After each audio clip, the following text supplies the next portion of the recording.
Good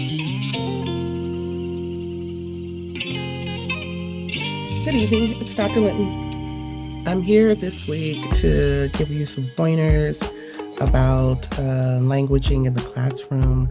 This week's big assignment is your 3 to 5 minute Sadai video. So I thought I'd dive into some strategies and some background information for you so that you can have some more in-depth direction about this week.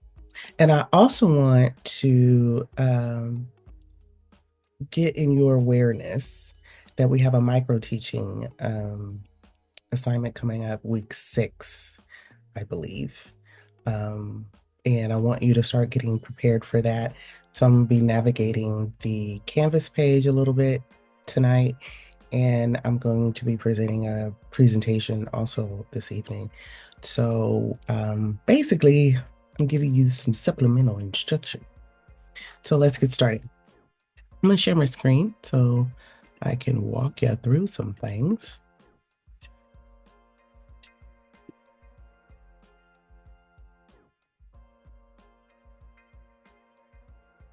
Okay, I'm hoping that you can see my screen here. I'm hoping, because I'm about to go through this thing, and if it doesn't record the right way, I'm gonna have to re-record this. So I'm hoping you see my screen. So this is a week overview about language, culture, and linguistic justice. So the big idea for this week is language is not an add-on. We want to basically make sure that language justice, using the language repertoire, culturally supportive and responsive instruction is in place, and that students feel empowered to use their complete funds and knowledge, their complete language repertoire when they are engaging in the learning. You will explore how linguistic and cultural knowledge shape classroom dynamics and how teachers can hold up justice through their instruction. Okay. So basically, you want to apply and reflect on Sadai strategies. You're going to be using your inclusion book. Please don't use your Those Who Can Teach book. I cannot tell you how often I get one or two students every time I do this course, and they look in there, Those Who Can Teach book. Please don't pick that book up. You should have the inclusion book. You're going to be using chapters 4 through 12 to choose a language supporting strategy, and you're going to talk about it for 3 to 5 minutes. Okay. Um, and if you're still out and about in your field experience, you will be paying close attention to how language is supported. But if you're not, you're going to be looking at your notes from your fieldwork experience, or when you're looking at the videos, the teaching videos that we have, and you're going to be paying close attention to how language is supported in the classroom. You're going to be reading Culturally Sustaining Pedagogy if you have not already, and I have supplied an Intro to Sadai and Emergent Bilingual reading for you this week, so hopefully that is very helpful for you. Key concepts that we're going to be tying back to is linguistic justice, supporting and sustaining students' home languages and identities within academic spaces, culturally sustaining pedagogy, and Sadai, academic routines that support both content learning and language development. So far in the course, I've been really deep on epistemic practices, practices for you to learn teaching, practices that teachers use, and then the practices of the disciplines. And we're going to be getting into a little bit of the disciplines in this talk this evening. But I have not talked about pedagogical strategies or academic routines. Academic routines are different than epistemic practices because academic routines can be used across subjects, where epistemic practices are subject specific, right? So I'm a science teacher. So inquiry, argumentation, engineering design, and negotiation of expository text for science text is my group of epistemic practices. However, I can use sentence frames, I can use cloze activities, I can use think, pair, share, I can use Venn diagrams, I can use bubble maps. Those things are pedagogies or academic routines, depending on how we use them.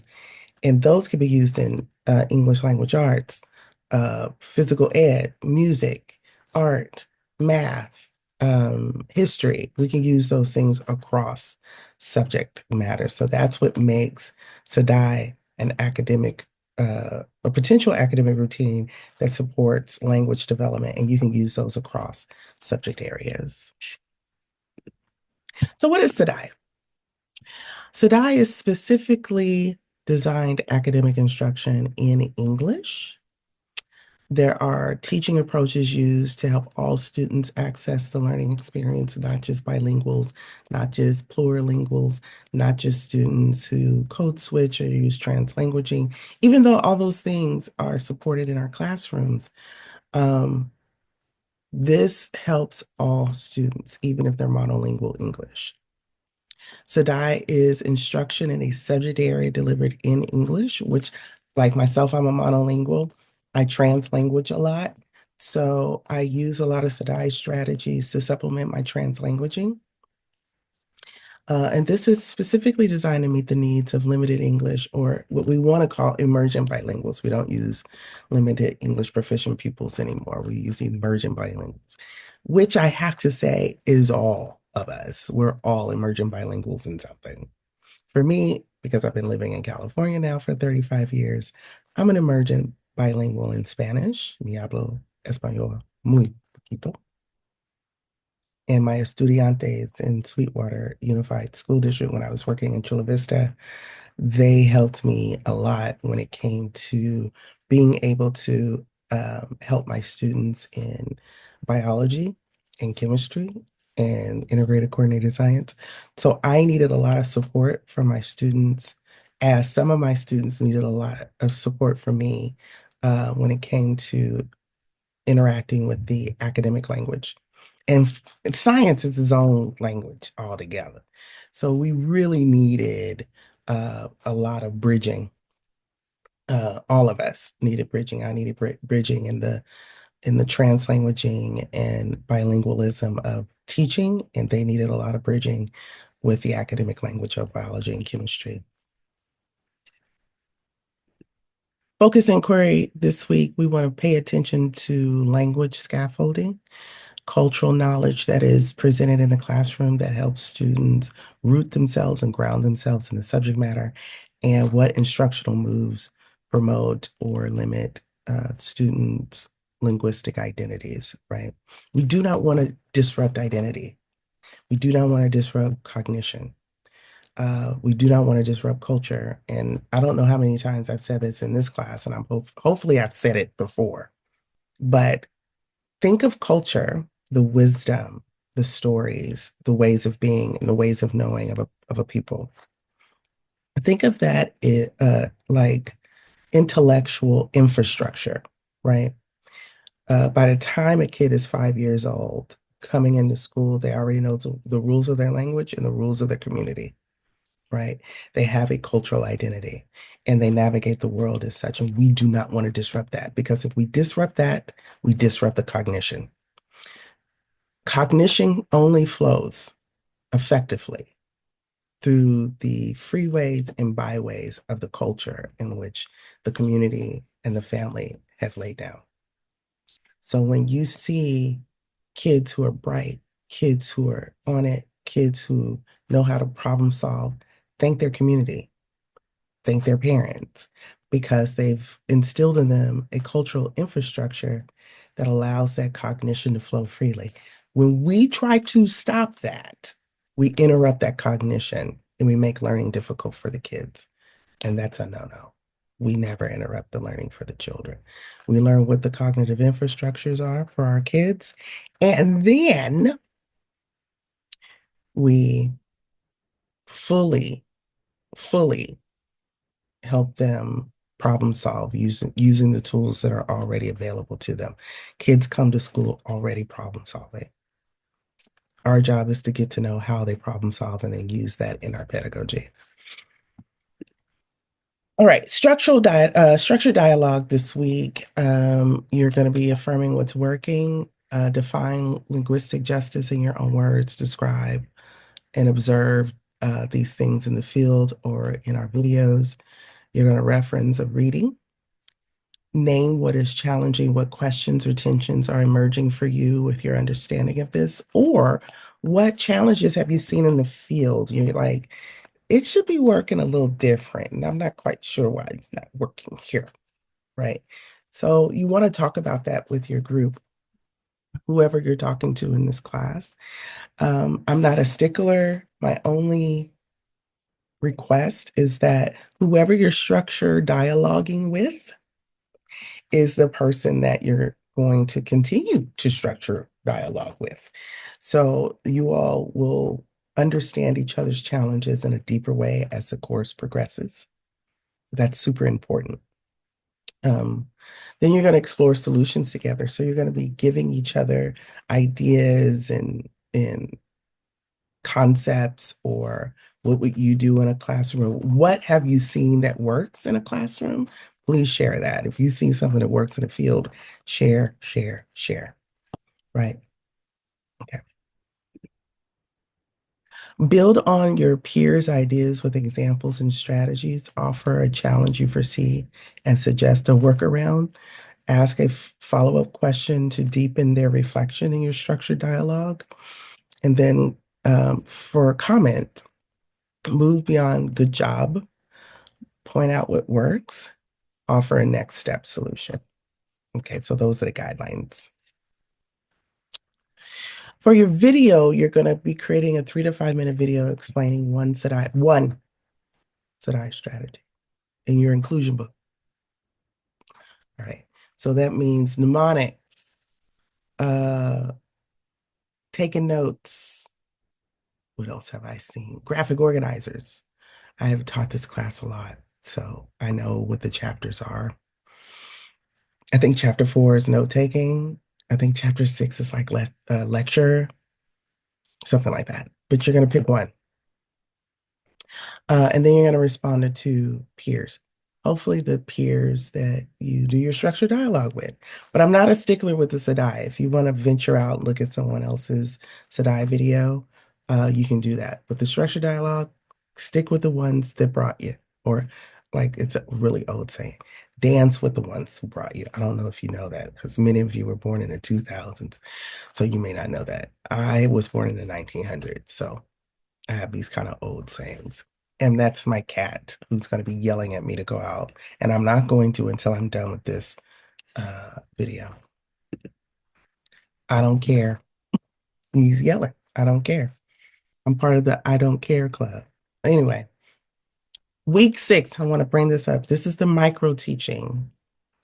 Um, I want you to get your heads in the game for this, because it's going to take a little bit to plan for this, because you're going to need a topic. You're going to have to look up the curriculum for that, or not the curriculum, the standards. You may want to look at the curriculum for it, but you're going to have to look up the standards, and then you're going to have to teach it. You're either going to record yourself teaching a lesson to a group of folks. Some people are like, well, can I teach my cousins? You can teach your cousins. Can I teach a small group of students at the school that I'm doing my observation with? Of course. I'm doing camp. Can I like teach 3 or 4 students at my camp? Sure. But if you don't have any of those things, your structured dialogue group peers, hello, you could teach them. Or you can present a lesson, show it to your peers, and get their feedback on it. So there's a number of ways you can do it. You can teach your family, you can teach kids in the community, and that's fine. You can teach your peers directly, that's fine. Or you can record yourself teaching a lesson to no one. That's kind of odd, because that's what I'm doing now. I'm not teaching technically to no one. It's really odd to do. Um, and then you can have people give you feedback. Your structured dialogue group can give you feedback on that. It's got to be subject specific. So if you're a physical ed candidate, don't don't teach math. If you're a math candidate, don't teach French, right? teaching your subject matter. And tell me what your subject matter is. It's on the lesson plan, and I'll show you where to find that later on in this video. Um, it'll say what topic, what subject you're speaking or you're teaching, and then you can put that there. And explain how you will support student belonging and disciplinary epistemic practice use and language repertoire, please. Thank you. So let's talk about epistemic practices again. In this case, it's the third kind, not the first kind where you're learning teaching, not the second kind, the use of epistemic practices while doing teaching. This is the third kind, the disciplinary practices in a field or in a profession, right? So, epistemic practices are key procedures or conceptual structures carefully crafted from the subject-specific practices. So, if you're a historian, this is timelines. This is historical narrative. This is primary sources. If you are a English teacher, this is plot. This is fiction analysis. If you're an art or music person, this is performance. This is critique, right? If you're math, this is math talks. This is problem solving. This is problem identification. Yeah. So the practices have to meaningfully engage students in critical thinking as defined by the norms of the profession.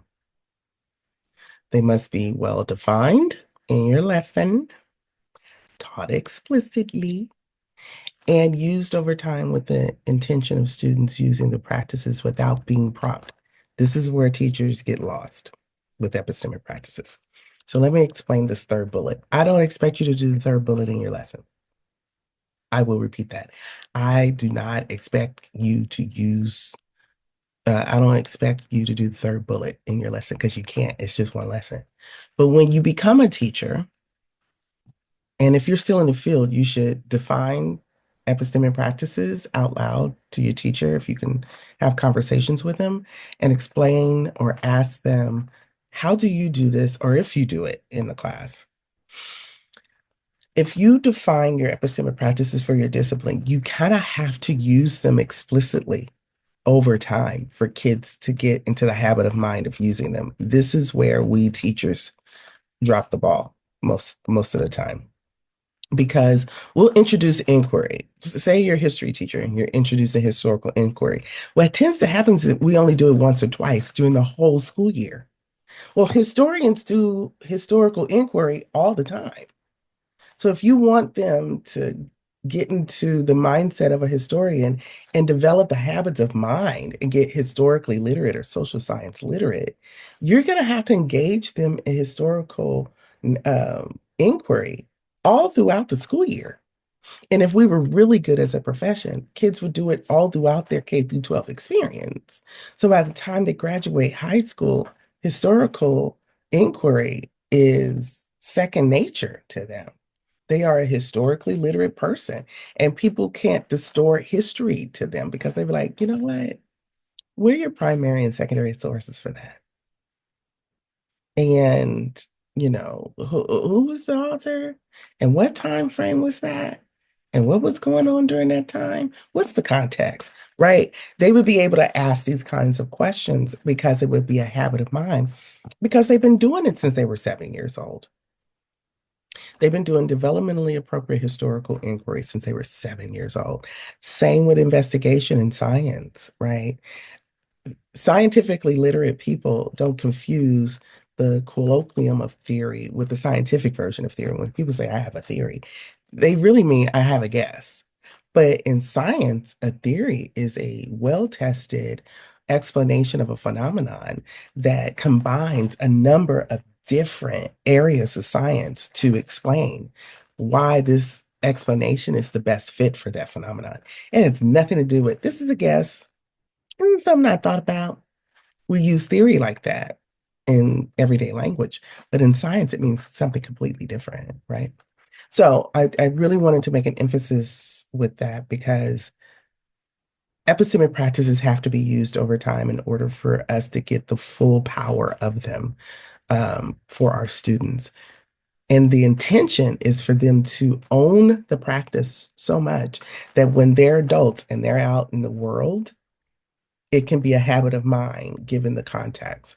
They understand how to engage in it and they're not fooled by what I would call carpetbaggers of intellect. People just make up stuff and say, well, prove me wrong then, that kind of silliness. No, our kids need to be mathematically literate, um, literate in language and literature.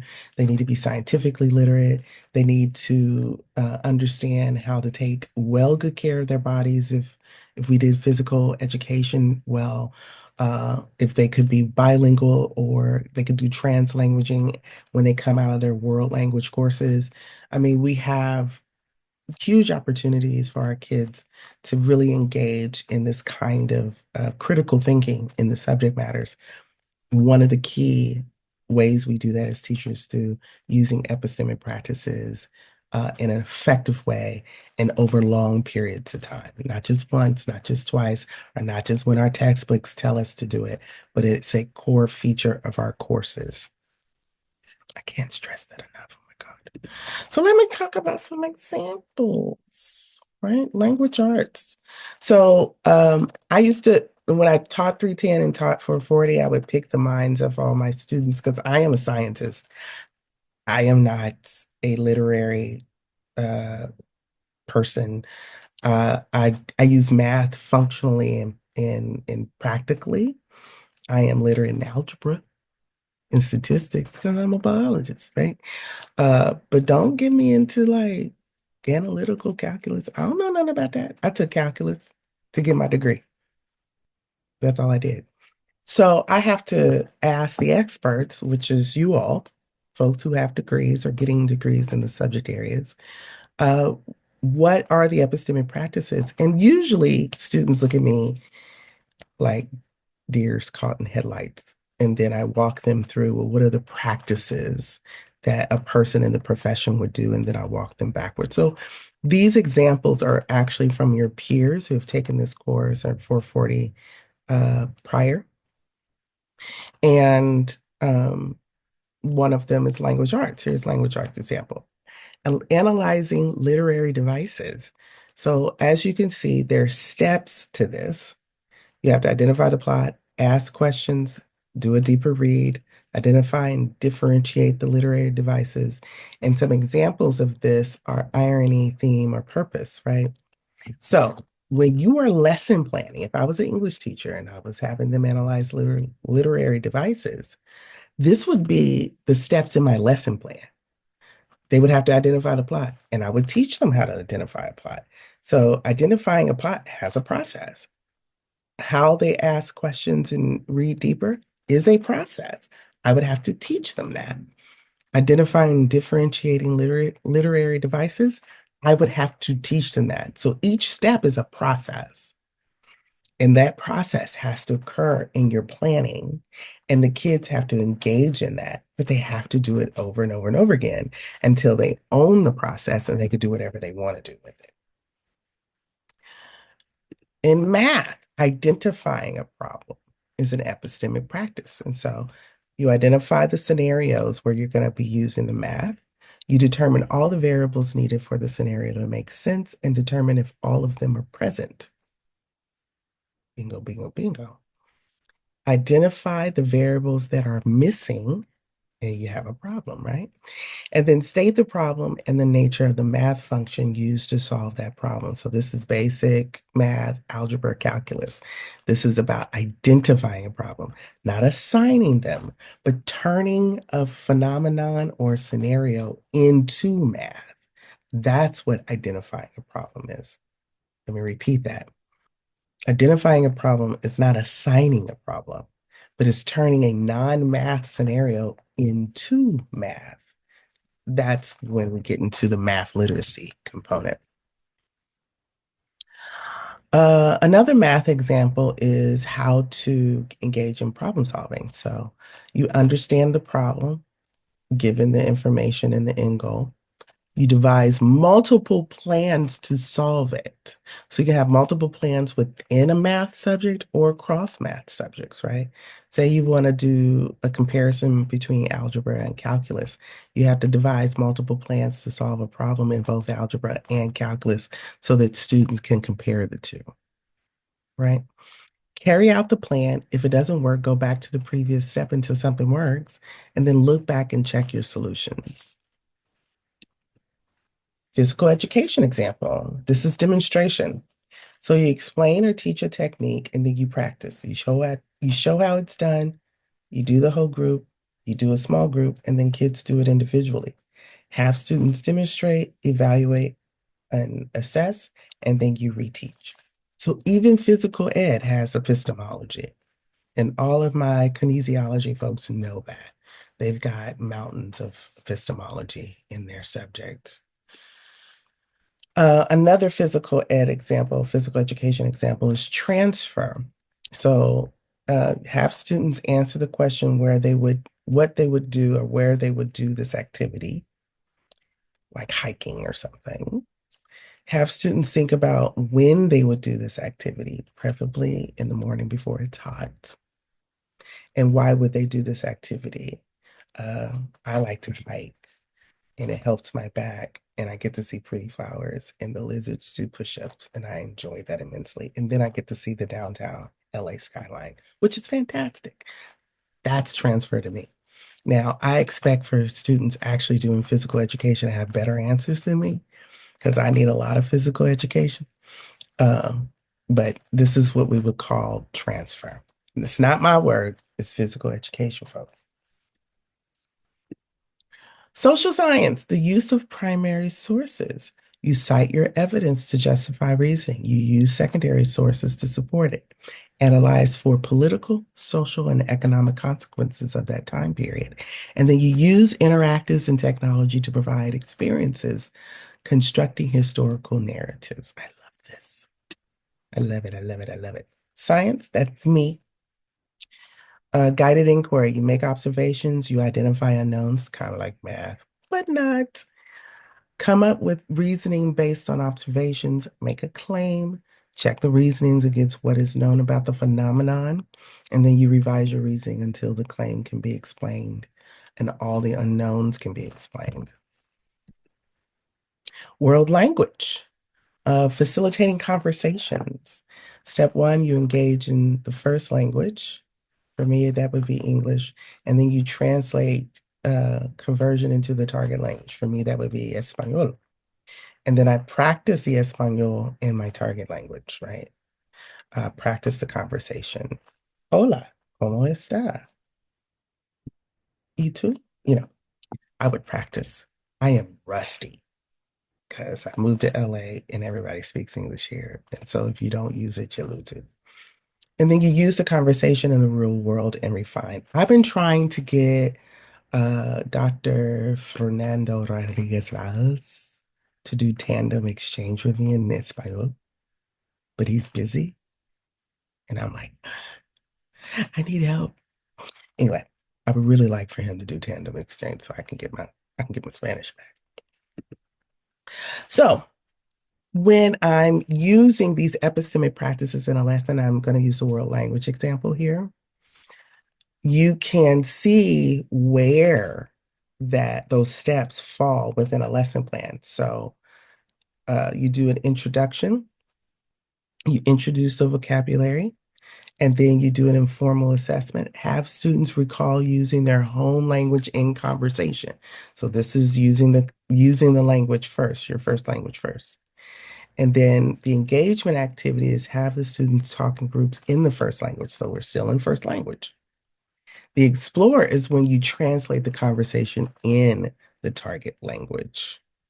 And then you extend, you create a skit and use the translated conversation in the real world. So you see how the epistemic practice of the world language, the conversation, right, in world language, it's embedded in the lesson.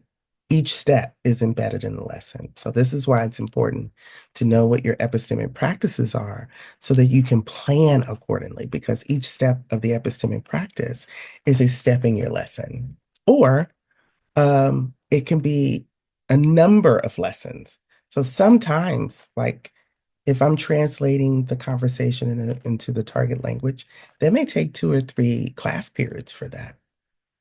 So, I may start that class reminding them of something, and then they're still doing the translation over a number of classes. So sometimes the epistemic practice can go across classes a lot of times. And then to evaluate, you come back and discuss what the challenges and successes were in target language. Notice there's the challenges, successes, structured dialogue, right? It can be translated for the kids. Here's the healthy classroom connection with epistemic practices and linguistic justice as well. Building trustworthy relationships with the students. Students trust that you know what you're doing when you know how knowledge is built in the subject matter and you can teach them. So language for you is a tool to teach them, right? Knowing your epistemic practices and subject matter content is one of the number one ways you can build trust with the children.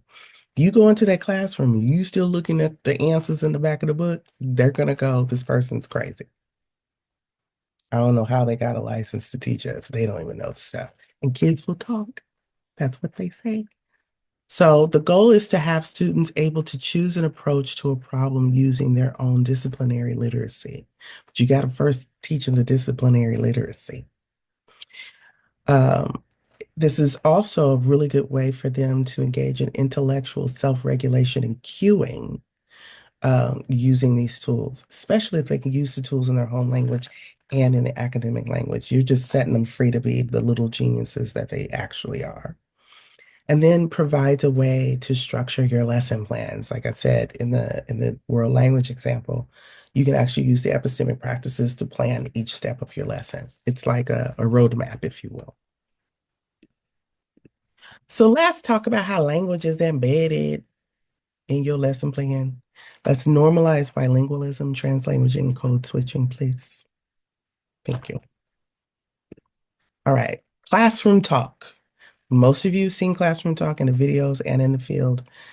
And I'm using UDL, Universal Design for Learning. You will learn a lot about that in this program. Um, let me think. I don't want to say them wrong. You know what? I'm not even going to get into it. But this is a UDL strategy, please believe me. And expression is one of the domains of UDL. Differentiation in the way students express what they know, i.e., language. So teacher talk, simple sentence structures, slowing the rate of speech for students who are emergent bilinguals, rephrasing main ideas, asking students to summarize key points. You can have them summarize it in their home language. You can have them translanguage, or you can have them summarize in their academic language. These things aren't competing in classes, they are tools in classes. You can support classroom talk with visual cues as well. Student talk. You should allow students to use their primary language and vernacular in the class. Group students with common primary language. Students speak first in native language, not naive language. That's supposed to be native. Native language first, then use the vocabulary. Actually, if you could scaffold in the vocabulary, right? That'd be great.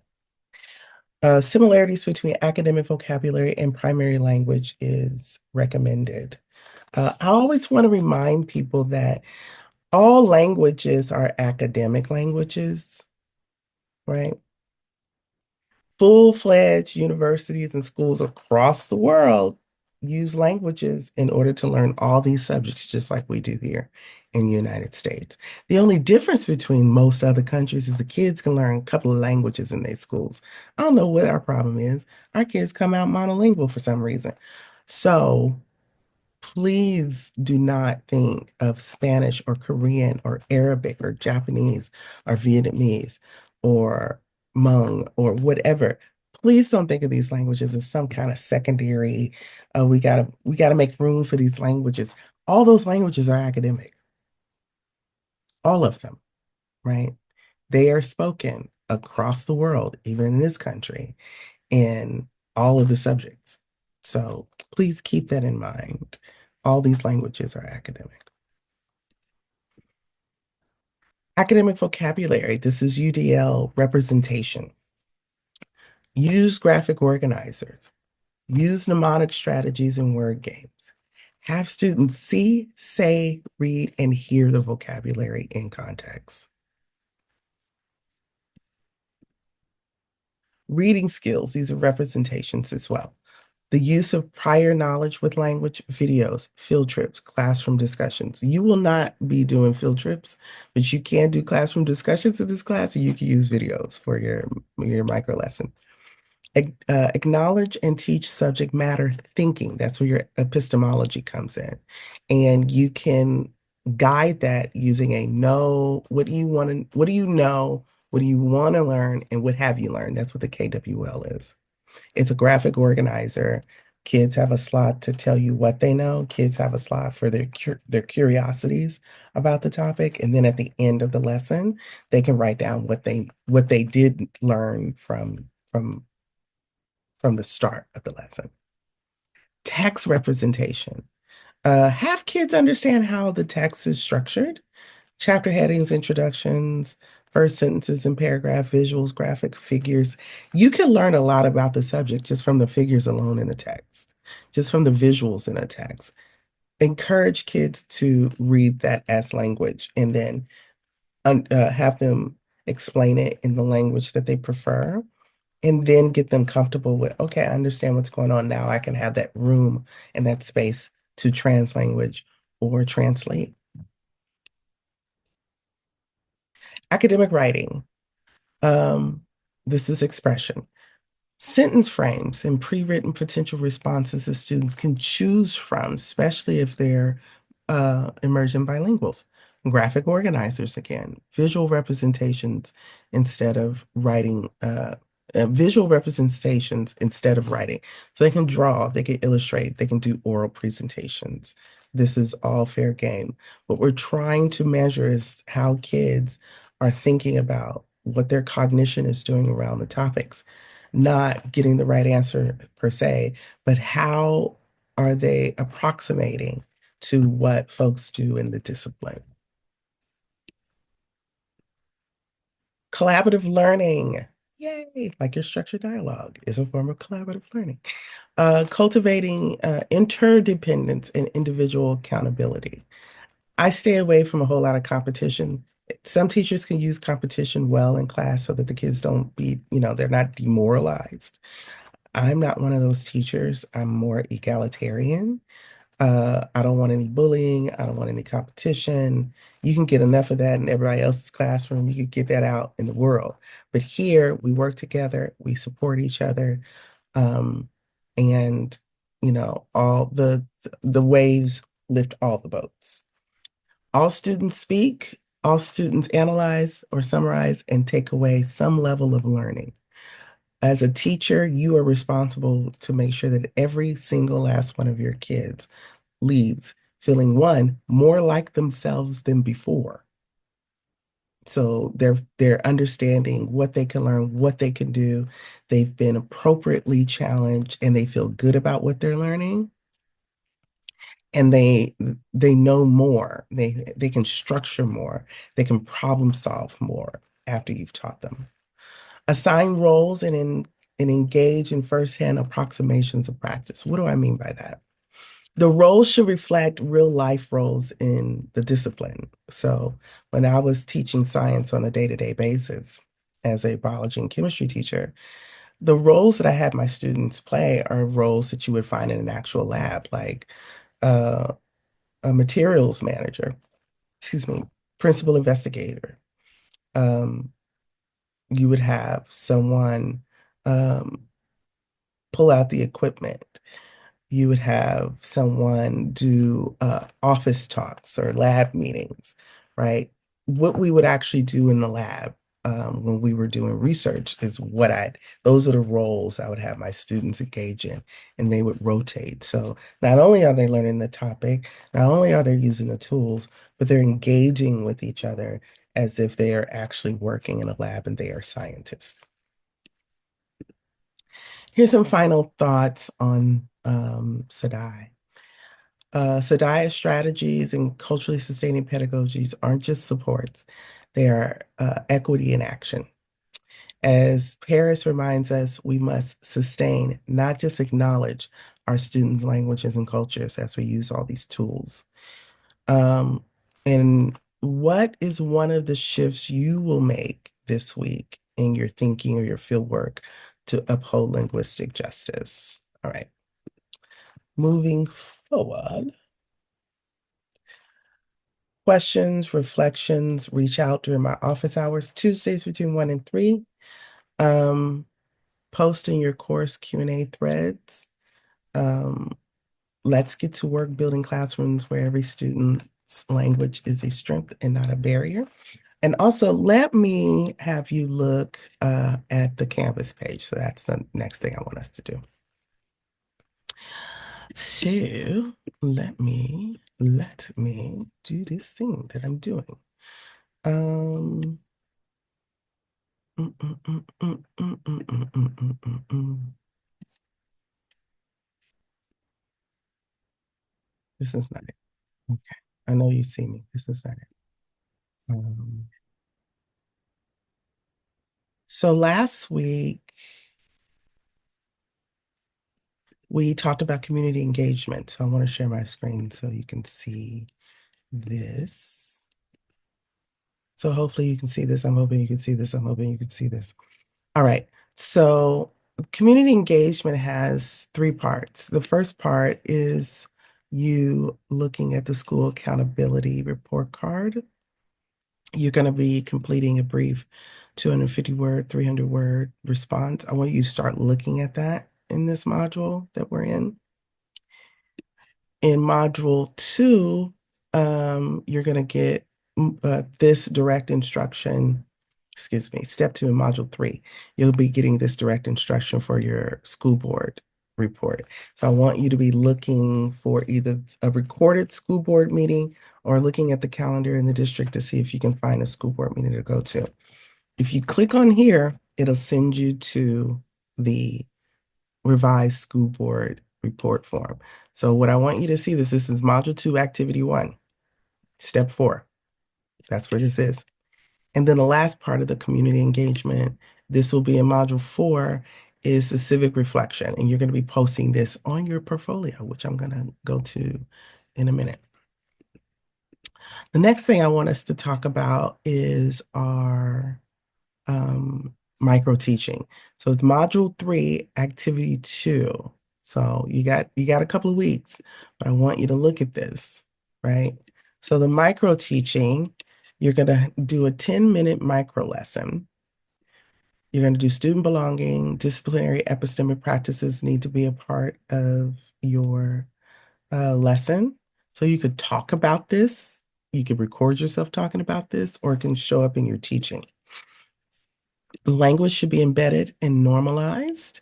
Use of home language if applicable. Supporting translanguaging, and then including some linguistic scaffold that is appropriate for your lesson. I also want you to review the California curriculum standards. So you're going to be choosing a standard to plan around. So you can use the Common Core of California, you can use the NGSS of California if you're a science teacher, or you can use the state standards if you're art, music, social science, right? And I think physical ed. Step 3 is the actual lesson planning. So you're going to be filling in all this information. The lesson plan is here. You click on it, a whole lesson plan template comes up. You can write all up in it. It's a Word document. Use it. Use it. Use it. Okay. Okay. And then last, on the lesson plan itself, there's a reflection section at the very end. These questions are on that lesson plan. So I want you to see that. So you can submit your lesson plan via PDF or Word. You're going to give me the teaching video as well. So there's two things, right? But if you're teaching your peers or if you're showing a video to your peers of you teaching, there's a peer feedback summary that they will fill out and that you can turn in. And then you do the self-reflection. The self-reflection is right here. It's on the lesson plan. It's all here. All you need is here, right? And then last but not least, I'm hoping you're seeing this, your portfolio. Bam. So setting up your portfolio, you can use Google Sites, you can use Adobe Express, you can use Notion, you can use Canva sites, right? As long as I can click on it and see that everything is there, here's the required tabbies. So that North Star video that you did at the beginning, you're going to revise and give a thoughtful articulation of your teaching North Star and align it to 2 or 3 TPEs. So you're going to have your beginning and your end. They're separate. Beginning, and then you go, oh, this is what I learned because I need that. That's your assessment. Fieldwork insights, highlights from your observation notes, insights across modules 1 through 3. You're going to choose key excerpts and show your growth in your perspective. Epistemic practice evidence, hint, hint, your lesson plan, right? One example of each of the 4 practices, structured dialogue, focused inquiry, directed observation, or guided practice, and a brief reflection on how each of these have shaped your thinking. Use your lesson plan as some evidence. Your resilience plan. How are you going to have your Land Rover experience? So let me talk about the Land Rover experience because I don't think I talked about that yet. So I'm glad I'm doing this video and I'm hoping that you stayed the whole time for this video. So back in the day, and I'm hoping to do this once the world, since it's on fire right now, hopefully when the fire goes out, I'll be able to do this again. I have taken students to Johannesburg, South Africa for study abroad. We do clinical classroom rotations where we use epistemology in the classrooms there. On the trip, my students get to go on safari, or as the natives call, the bush, right? And we get down to this beautiful, ancient, wonderful world, hearing all this language is so beautiful. And we get into a Land Rover or something very similar to it. And they drive us through the safari. They drive us through the bush, and we see elephants and zebras and antelopes and lions and hippos. It's beautiful. Giraffes, zebras. It's gorgeous. We don't walk through that. They don't open the gates like Jurassic Park and we just backpack through the bush. There's predators there. There's things that can kill us living and breathing in the bush. So we put the precious cargo that is our students in something very protective so that we can navigate but not get ate up. That is a Land Rover experience. It is crazy out in these schools. You have a number of different perspectives, a number of different ideologies working in the schools. Not all of them are good for students, and definitely not all of the teaching is good for kids' cognition. So, what we're giving you here at CSU Fullerton is a Land Rover experience. These tools are the protective barrier around you and all the stuff that doesn't work for kids. And you're going to feel pressure just like all of us did when we first started teaching. Oh, the kids aren't going to learn that way. Or the kids are bad. Or them kids aren't going to go to college. I've heard it all, right? And I stuck to my guns. I was like, no, this works for kids and I'm going to do it. Well, I actually, as a science teacher and a very good friend of mine, actually asked me one year, he walked into my classroom and the kids were engaged in lab. They were doing an investigation. And it's like in the middle of the school year. It's like maybe December, January, February. It's the middle, right? We're cooking, right? He walks into he's a science teacher himself. And he walks into the classroom and he says, "Why are you still teaching the scientific method?" Like, he didn't recognize that this is what kids are supposed to be doing all the time. He thought investigation, like real investigation, was only supposed to happen at the beginning of the year when you're teaching the scientific method portion of the course. And I told him this is a lab-based course. They do a lab. This is they have A through G, right? Each letter is a subject area. Science is D. It's a lab-based course.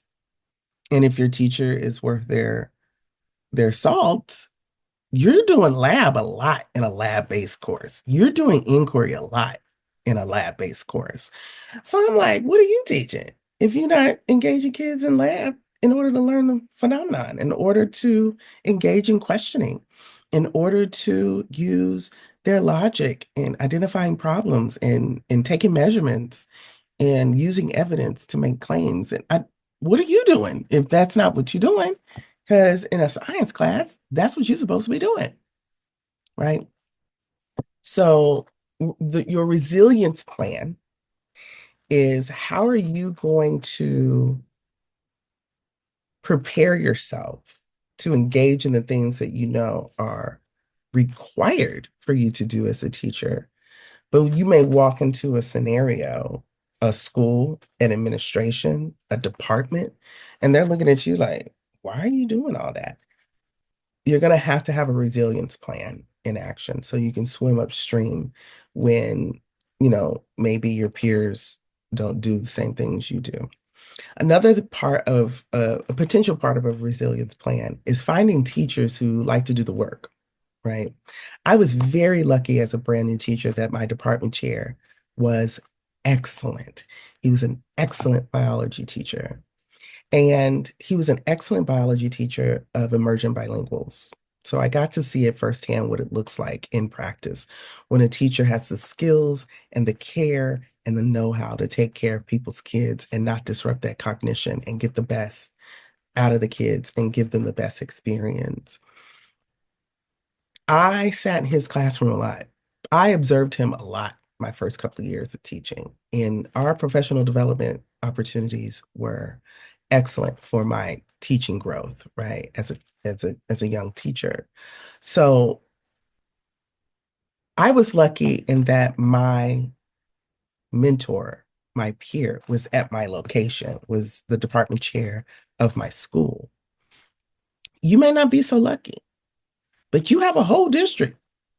You can get with teachers across schools. You can get with teachers across districts, right? So I had a dear friend of mine who taught chemistry for a very long time. She was in Detroit and she would call me up, like, girl, what we doing? Right? She's in a whole different state, but there's a network so that your skill set can be still sharpened, still on point for those kids. You may not be able to get, and I'm not dissing teachers, but this is a scenario that may come up. You may not get a whole lot of support within your department or your school. Look at other schools. There's groups on Instagram and I'm sure TikTok now. There are teachers out there who are forming community around wonderful practice and taking care of people's kids. So you want to build that into your resilience plan. How are you going to find your tribe when you want to have excellent practice?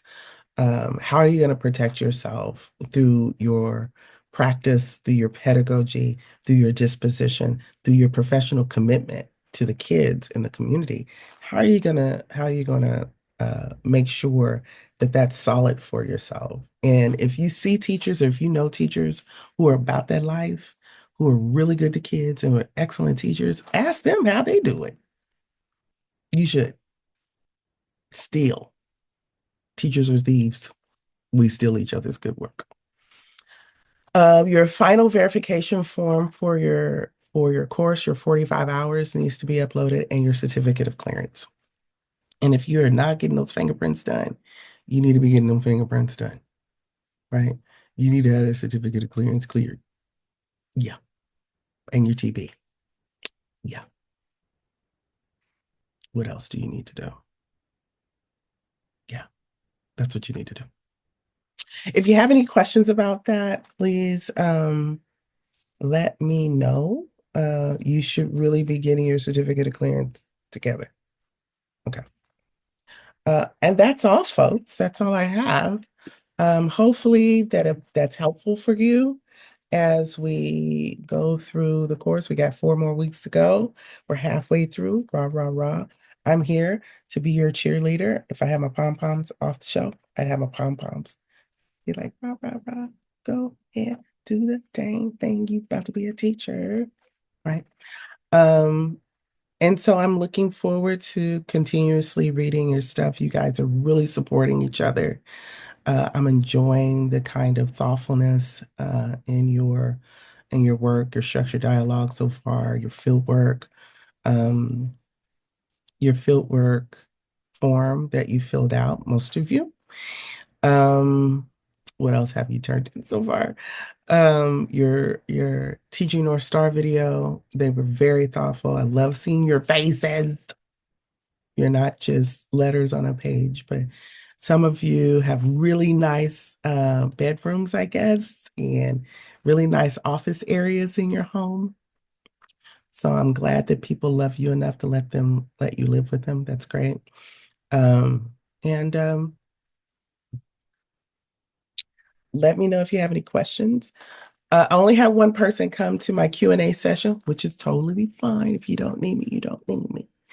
But I will be having another one maybe in 2 weeks around the micro teaching time.